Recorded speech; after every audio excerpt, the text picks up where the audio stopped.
A surgeon stands before a massive auditorium, his slides are a cluttered wall of text, and the audience is distracted by their smartphones. This is not merely a boring lecture, it is a critical failure of information transfer that directly influences clinical outcomes. We often assume that superior medical knowledge automatically translates into effective teaching. Yet research suggests that 80% of clinical presentations fail to change physician behavior or improve patient care protocols in any measurable way. When we examine the brain of a medical resident during a PowerPoint presentation, we see an alarming pattern of cognitive overload. The human brain is not biologically wired to read text and listen to a speaker simultaneously.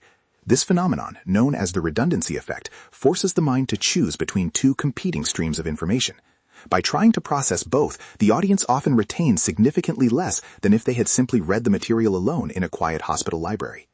Sophisticated eye-tracking studies conducted during grand rounds reveal a startling truth about how doctors scan slides. The gaze rarely settles on the complex data tables or the tiny citations at the bottom of the screen. Instead, the eyes dart frantically across the slide, searching for a focal point that rarely exists. This visual fatigue sets in within the first 3 minutes, after which the viewer's pupils constrict, signaling that the brain has effectively stopped attempting to integrate the new data. We are often taught the famous 10-20-30 rule for presentations, but in the high-stakes world of medicine, this simplified guideline often crumbles. While intended to limit slide count, it fails to account for the nuance required in clinical case presentations.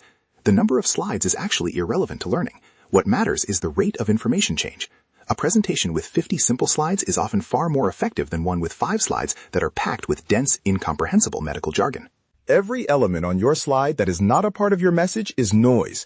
In medical decks, this noise usually manifests as hospital logos, redundant headers, and decorative clip art of stethoscopes or DNA helices. This visual clutter competes for the limited neural resources of your colleagues. When you reduce the signal-to-noise ratio, you allow the clinician's brain to focus entirely on the core diagnostic or therapeutic evidence, which is the only information that truly impacts their future patient care. There is a prevailing paradox in residency programs. The more information a presenter provides, the less the audience actually learns. This is because the working memory can only hold about 4 to 7 chunks of information at once. When a PG resident displays a slide containing 12 separate bullet points, they are essentially asking the audience to forget half of the content. This leads to a total collapse of the narrative thread, leaving the listeners confused about their primary clinical takeaway. But here's where it gets weird.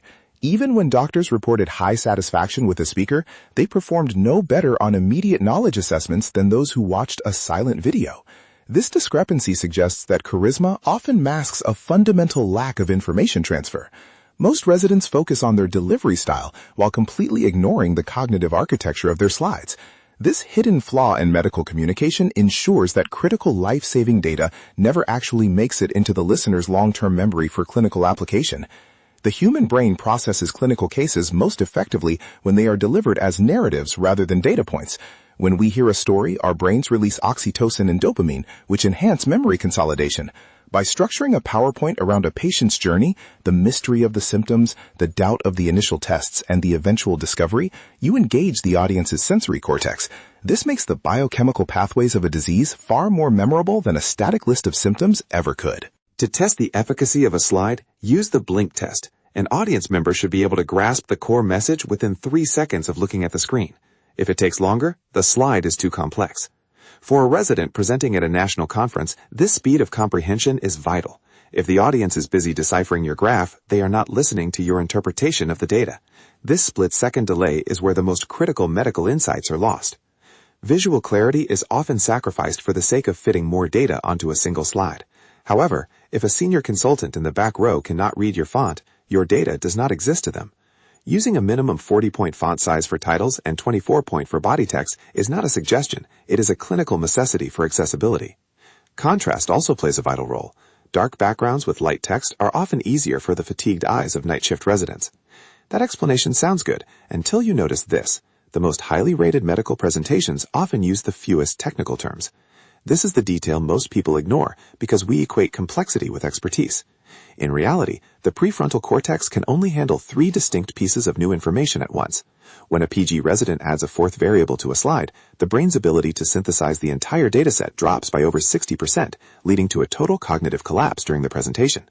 Color is not just an aesthetic choice, it is a tool for directing attention. In medical slides, red should be reserved exclusively for critical warnings or pathological findings, as it naturally triggers a high arousal state in the viewer.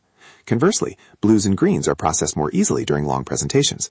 Using high contrast color palettes ensures that the most vital diagnostic clues stand out from the background, preventing the camouflage effect where important data points are accidentally hidden within a poorly designed color scheme. The most effective structure for a medical slide is the assertion evidence model.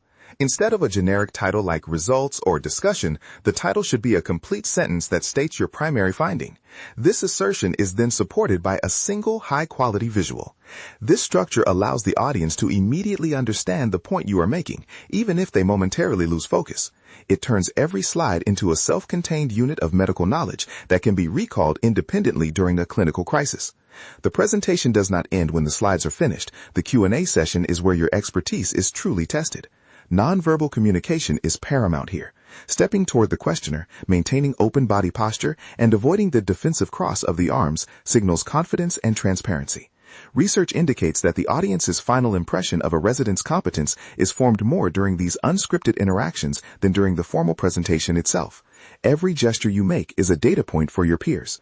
To regain total control of the room, use the ghost slide technique. Insert a completely black slide when you want the audience to focus entirely on your words. Without the visual distraction of the screen, the audience's attention naturally returns to the speaker. This creates a powerful moment of silence and focus, allowing you to deliver your most impactful clinical recommendation or ethical consideration. It is a psychological reset that breaks the trance-like state often induced by long, repetitive slide decks. The data visualization trap is perhaps the most dangerous pitfall for postgraduate residents. When we present complex survival curves or multivariable regression tables, we assume the audience is performing the same analysis we did over weeks of research. However, the human eye requires an average of 15 seconds to orient itself to a new graph. If you speak during those 15 seconds, the audience's brain effectively mutes your voice to process the visual, losing your most vital conclusions before you even state them. Recent fMRI scans on medical students revealed that bullet-pointed slides actually deactivate the brain's narrative processing centers, making information nearly impossible to recall during a high-stress clinical crisis. This neural shutdown occurs even when the student believes they are paying full attention to the presenter.